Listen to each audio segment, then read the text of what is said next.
La parole est à Monsieur Guettelin de France.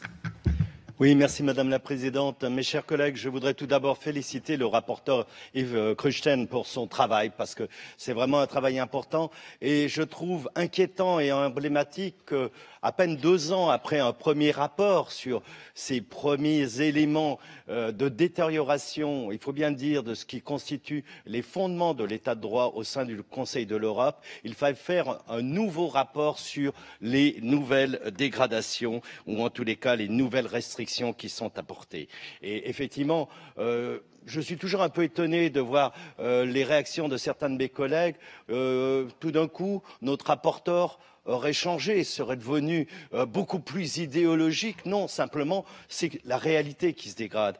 Et il cite dans son rapport notamment la Cour européenne des droits de l'homme, en disant les ONG sont avec la presse les chiens de garde de la société démocratique. J'ai bien peur qu'aujourd'hui qu'elle soit devenue plutôt le gibier de la chasse à courre engagée par certains régimes illibéraux qui tentent à se développer. Et je le dis d'autant plus fortement que j'ai commencé mon engagement dans la vie publique il y a fort longtemps et que je n'ai rejoint une assemblée parlementaire que tardivement à travers et grâce aux ONG sur les droits de l'homme et sur les questions environnementales.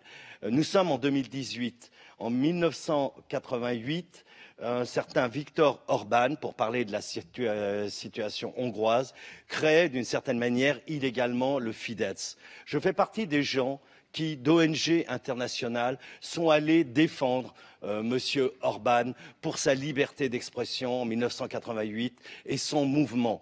Et j'en suis toujours fier, même si je ne suis pas nécessairement fier de la personne et de ce qu'elle est devenue aujourd'hui. À cette époque, Monsieur Orban ne se souciait pas d'être défendu par une ONG nationale ou internationale. Il ne se posait pas la question du financement des gens qui venaient le soutenir. Alors je trouve un petit peu concernant le distinguo que font certains de nos collègues entre des ONG qui seraient nationales, qui auraient une légitimité, et puis des ONG internationales qui seraient nécessairement maléfiques. Est-ce qu'on se pose la même question quand une entreprise crée des emplois aujourd'hui dans un pays donné, est-ce qu'elle est nationale ou internationale? Ou ceux qui font un distinguo entre ONG humanitaires, on va dire de bienfaisance, et puis celles qui auraient une dimension politique, celles qui sont transparentes ou pas transparentes. La plupart des grandes ONG publient des bilans sociaux et sont transparentes. Alors je crois que sur cette question-là, il ne faut pas se poser. Bien sûr, il y a toujours